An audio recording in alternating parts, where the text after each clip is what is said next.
What's up everybody, Sam Smyers here. In this video, I want to explain why your song may sound different after you upload it to Spotify, as well as provide some essential tips to help you optimize your mix before uploading it to streaming services. And as always, before we get started today, please go ahead and give this video a like, and please subscribe to my channel if you are not yet subscribed. Now, once you finish mixing and mastering your song, you have this nice lossless WAV file or AIFF file, and then you distribute this to the streaming services such as Spotify, Apple Music, SoundCloud, Amazon.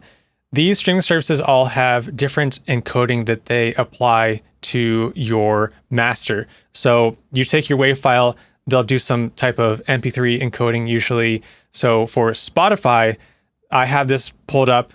There are different encoding formats depending on the tier, depending on whether you're listening to this file on the web or the music on the web or the desktop. So you have automatic, which will adjust the quality depending on the person's internet connection. You have low, normal, high, and very high. Now, I just got a new computer recently and I installed Spotify, and Spotify has a bunch of defaults that are very strange and not good for the listener. So I'm going to go through how to fix some of those defaults to make sure you're getting the best listening experience at the end of this video. And I had my streaming on low for like the past few months, and I can't believe that I didn't check to make sure that it wasn't set to very high. So you can see this low is 24 kilobytes per second. I mean, that is so low, such a bad quality that you're going to get. So if you're listening to your song on Spotify and you hear that it sounds very different, then you're going to want to avoid having it in low, normal, maybe high. You won't hear difference, but very high, I don't think you'll hear difference. I think 320 is high enough where you wouldn't hear difference between your lossless WAV file and then the MP3 file. Now let me pull this up. This is an example of some other formats that the other streaming services are streaming in. kbps, that's kilobytes per second. Amazon Music has 256, Apple Music, that is the lossless codec that you can listen to the songs in. SoundCloud, which is popular, has 128, which is what most people are going to be hearing. And then Spotify, 128. See, this explains the tiers I just showed you. So a lot of people, especially in dance music, are listening to SoundCloud 128. You're definitely going to hear a difference in your music when you listen to it at 128 kilobytes per second. And when I say you're going to hear a difference, well, what happens when your song is converted from a WAV file, lossless file, to lossy format?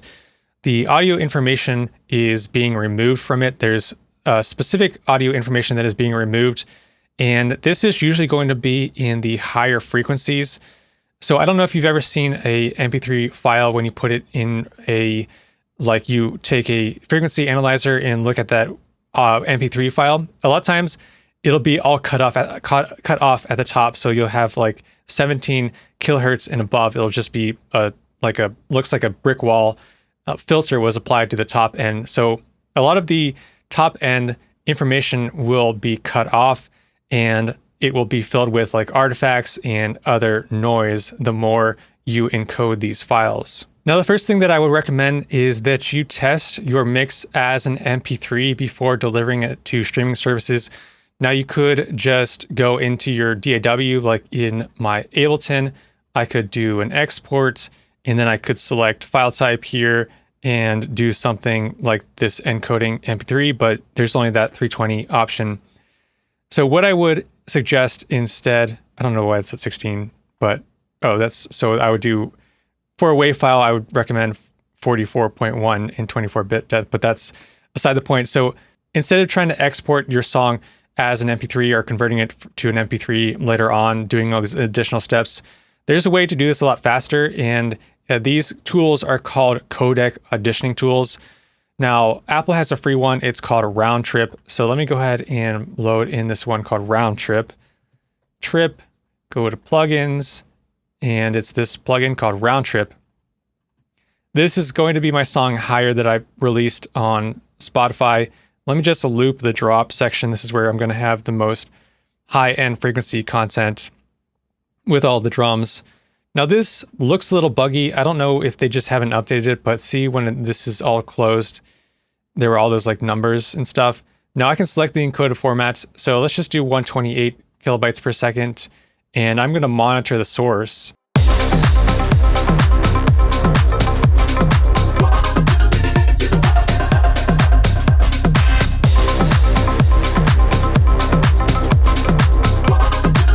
And there I'm just A/Bing between the source and the encoded version. Now you can hear a little bit of difference in the top end. That's mainly what you should be listening to. You can see that this also tells you where it's starting to clip. I'm going to get into this a bit more about how when you're encoding your audio, you're going to get some additional clipping. So you can see this is my source. I have it set to -2 dB as the output on my limiter, but when you encode it, you get some more distortion from the encoded version. So let's just go down to what I believe that the Spotify said it goes down to a bitrate of 24 kilobytes per second. So let's just go ahead and test that. Now we can hear the difference.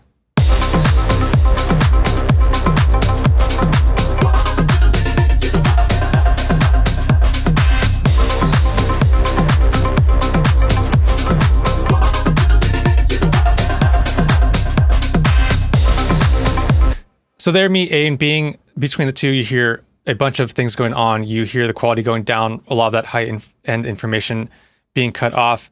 And if I just put on a span, we can even see this happening in the frequency analyzer. I put this after the encoding is happening, and this round trip is at the end of my master chain.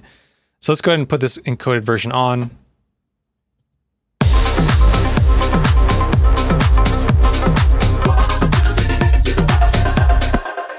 So you can literally see that it's just being cut off around 14 kilohertz right there. And that's what happens with MP3 files is you start to sacrifice a lot of this high-end frequency information. And I'm going to get into this more, but there's some things now we want to start considering is what are we doing to the high-end frequencies in the mix? Do I have a lot of like harsh frequencies that will be cut off whenever I am encoding it, that will make my mix sound really different after the encoding? So I'm going to get into that some more in a bit, but I want to go through this section here, which is cool. There's a listening test, and I think this is another reason why I say it's a bit buggy, is because when I click on A and B, it should highlight the A and B, but it sort of does, but you can barely tell. So let's do A, and I'll do training mode.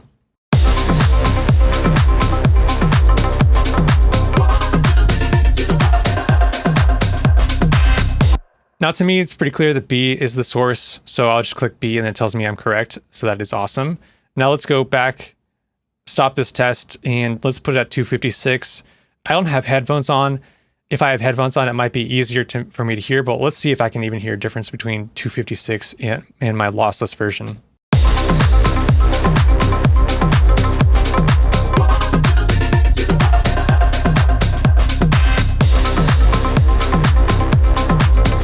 Now that one's a bit harder. I mean, maybe A. Okay, so it was A. So that's why I say, like, when you start getting into the high and the very high tier, you won't be able to hear difference really. So that's just something you want to make sure that you are listening to other music, you have it set on high or very high. But a lot of people don't even really realize, like I didn't even realize that I had it on low. People don't even realize that they can adjust the quality of the sound. So this is why it's just important to always check and get an idea of how your mix is going to sound. This is the free one. It's a bit buggy. I think that listening test is cool. If you have Ozone, which I think a lot of people have Ozone, then you can use just go into Ozone. There's a Codec preview down here at the bottom of Ozone. If I click on Codec and I turn it on, now it's going to turn on the preview. And if you have an Apple Silicon Mac, it won't let me do AAC, only MP3, and I can only go down to 96. Let's go ahead and preview this.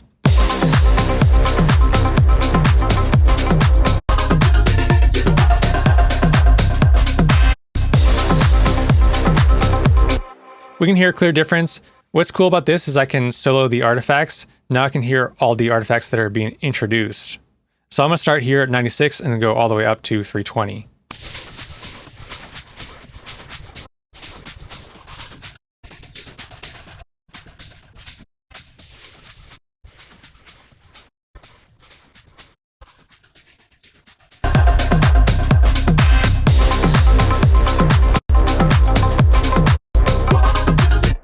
Now at 320, it has the least amount of artifacts. It has the least amount of compression going on. It is hard to really tell if there is any difference at all. So I think this is a great tool as well. And then let's go into, I believe there's this one I just downloaded to test out called Streamliner.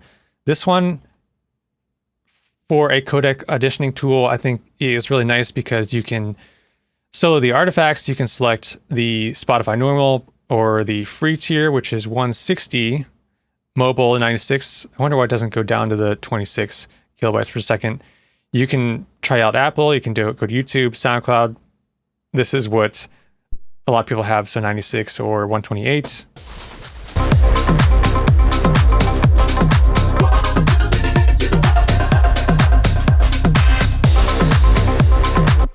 And you can do some testing there. So this is another nice plugin you can use. Now I'm just going to keep on using this Ozone 11. I think for these purposes, the rest of these tips I'm going to show you, I'll just use this Ozone 11. Now, after you've done all of this testing and listened to your mix in the encoded format, let's go through some tips that you can use to optimize your mix before it is encoded. Now, if I open up this RoundTrip again, you can see I have the 128. Let's go ahead and play my mix. In this encoded version, you can see now the sample peaks and the inner sample peaks are peaking a bit more. So one way to reduce the amount of inner sample peaks when you are doing this encoding is to use something like a true peak limiter. And when you do use a true peak limiter, then it's just going to make sure that any peaks that make their way past 0 dB are definitely not going to make their way past 0 dB. It's just going to actually limit everything, because when you have this turned off, then there are some inner sample peaks, is what they call them, that do make their way past the 0 dB. So this is just going to help control any of those peaks that will add to the distortion as you are encoding your song. Now, with this true peak limiting, you can also lower the output of your limiter. So you can see my output is at negative 0.2. So let's go ahead and just do Ozone. Let's do 128. Let's solo these artifacts.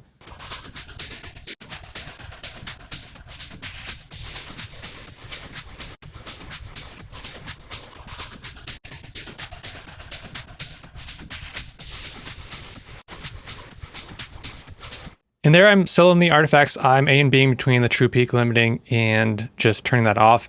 I do hear a difference. I do hear a little bit more noise being introduced when this is turned off. You can also play around with this oversampling. Oversampling is useful when you are limiting your track a lot, which I feel like I'm limiting my track a lot. This is going to help with the artifacts that are introduced from your limiter. So if you are introducing artifacts from your limiter in the higher frequencies, then you want to turn on this oversampling. And then if you are encoding this track even more, hopefully that reduces some more of the artifacts that are continually being introduced as you encode it more and compress it more.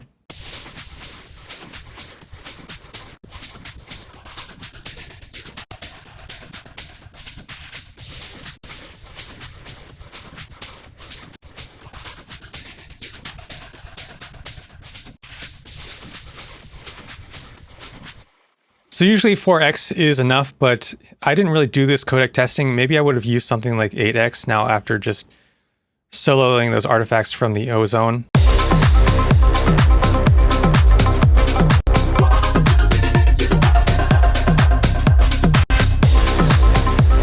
Now, the more limiting that you are doing with your master limiter, the more distortion you're adding into the track.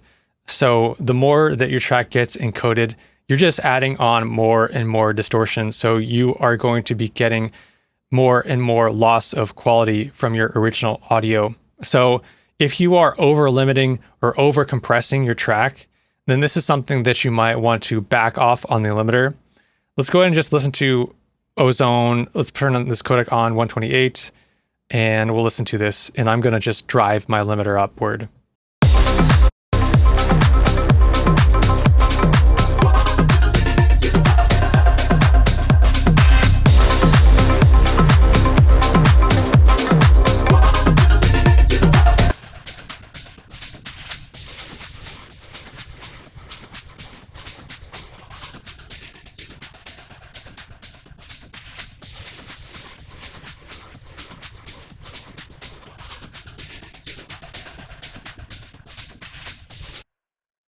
Now, of course, you're getting more loudness out of it, but when I just soloed those artifacts, like even if I just backed off the limiter to 13 dB here or 12.5 dB, like I would have been able to reduce those artifacts. And this is just where you have to make that decision where, do I want the loudness? Can I sacrifice some of the loudness? Can I push it more? Like, do I care about the distortion that is going to be happening after I encode it? So in this situation, maybe I would have backed this off if I were doing this testing, because I didn't do this codec testing after I released this. Maybe I would have backed it to 13 dB, something like that, and maybe that would have helped out the song after it was uploaded to Spotify. Now, what you can also do is reduce your harsh frequencies in your mix. Now, because this encoding is decreasing the high frequencies in your mix, maybe you don't need all the high frequencies. Maybe your mix is very bright and you have a lot of like saturation and sizzle plugins that you're adding like excitement and you're adding this sizzle to the top end. But once it gets encoded, then it takes away that sizzle and just makes it sound grainy and artifacty. This is something that you should definitely look into your mix as to what is going on. So sometimes you don't realize how bright and harsh your hi-hats are until you put on this encoding and realize how much of the harshness is taken away. So let's go ahead and just let's solo my hi-hats in here. This is something where a lot of the harshness in the high frequencies comes from hi-hats, chimes, bells, synths, and you can actually apply something like a high cut to synths and take down a lot of the high-end information that really isn't even contributing to the sound. And this is where you can get a bit more like headroom out of the higher frequencies. And then so like when your song is encoded, it doesn't sound like, oh, super bright, and then all of a sudden all mushy after it is encoded. So let's just go ahead and listen to my tops. I think that I have mixed these tops pretty well.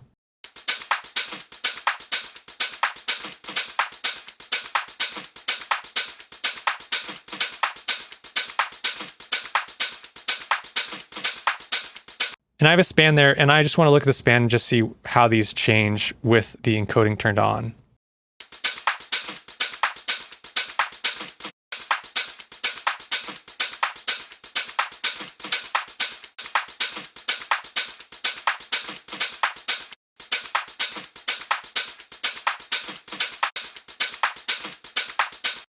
Now I can see like a drop immediately up around here, 15 hertz.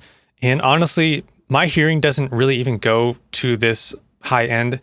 So you could even just, start taking out some frequencies in the top end of your mix so that like when this encoding happens, you're not even dealing with these frequencies. You can do things like using a softer style of saturation instead of using like a brightness exciter plugins. You could use something like a Pro Q4 and reduce some of the harshness from like S's from sibilants. You can use like a de-esser plugin on your hi-hats. Let's take this codec down to 96.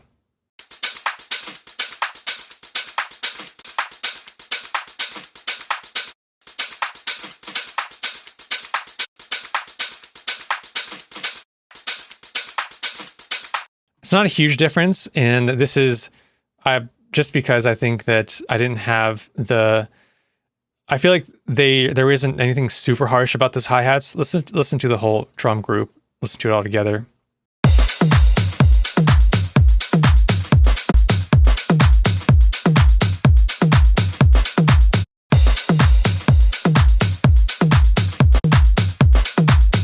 We're definitely losing like a lot of the shakers, a lot of the like top loop sounds. You want to make sure that also if you're doing like house music that if you do have a hi-hat that is providing that bounce, like the upbeat hi-hat, that still is providing that bounce after your song is encoded, because you don't want to lose that. Like that's like really essential to the groove. Now you may have also heard the stereo field get narrower as I added on this compression. These shakers, hi-hats, they've got a bit of width in them, especially like some of the top loops, the layers. And as I turn on this codec, you can hear it almost get a bit narrower. And this is where you want to avoid things in your mix that are panned really hard left or right, because when you do this MP3 encoding, it's not very good with taking this wide stereo information from a wave and then translating it, because there's this thing called like joint stereo where it almost combines, like most MP3s will combine both the left and right channels when they can, and just to save file space. And this does mess up your stereo field a bit. So you want to be careful with like panning things hard left or right. Let's go ahead and listen to these top loops one more time.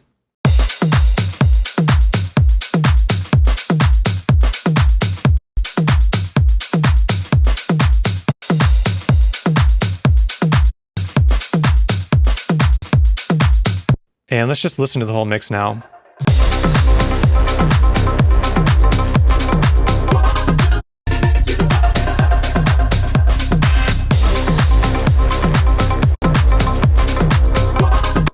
Now, not only does it sound muffled, less high frequencies, but it just sounds a bit more mono. And this is why people like checking their mix in mono.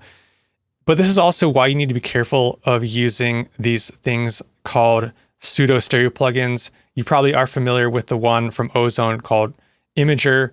And let me just load up one of these. Let's do Imager. And let me load this before my limiter and just raise this up all the way up just to exaggerate this.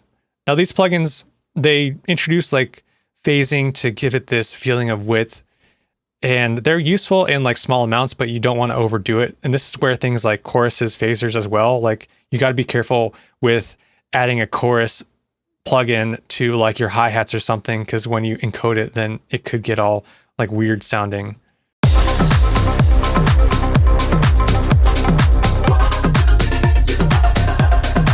That's with that stereo plugin on. Let's solo these artifacts and we'll A and B it.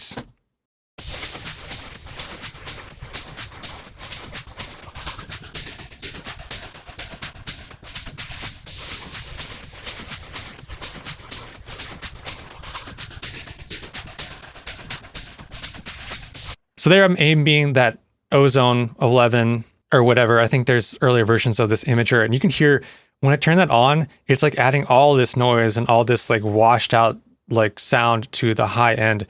This is something where if you are getting a lot of noise and you're checking your mix in these encoded versions, you're getting a lot of noise, go through and see if you can remove these stereo widening plugins, reduce the amount, things like, or even like the Haas effect. If you're doing this Haas effect delay to any sounds, go through and just see if there's any way that you can reduce the amount that you're using, or just take them off completely, because they might be adding some unnecessary like noise to your encoded version. Now, those are all tips on what you can do to help improve your mix before uploading it to streaming services.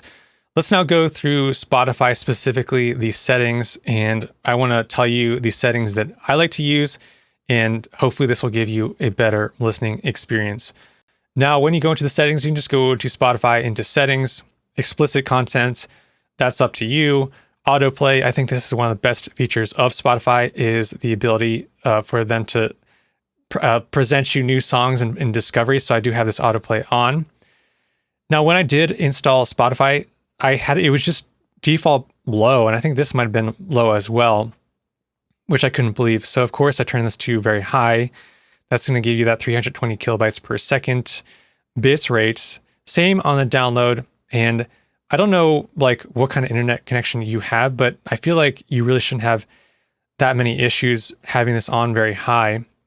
And you do want to, this says auto quality, and it says that they'll adjust your quality when internet bandwidth is slow. I don't want that to happen, because I don't think my bandwidth is ever that slow where I can't get good quality audio streaming, especially with how like fast internet is today. So I just turned this off. I don't think you need that.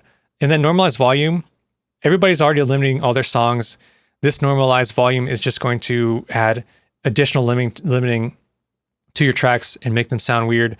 Not just your tracks, but everyone else's tracks. So I just turned this off. I don't think that's necessary. Then this library stuff, that's up to you.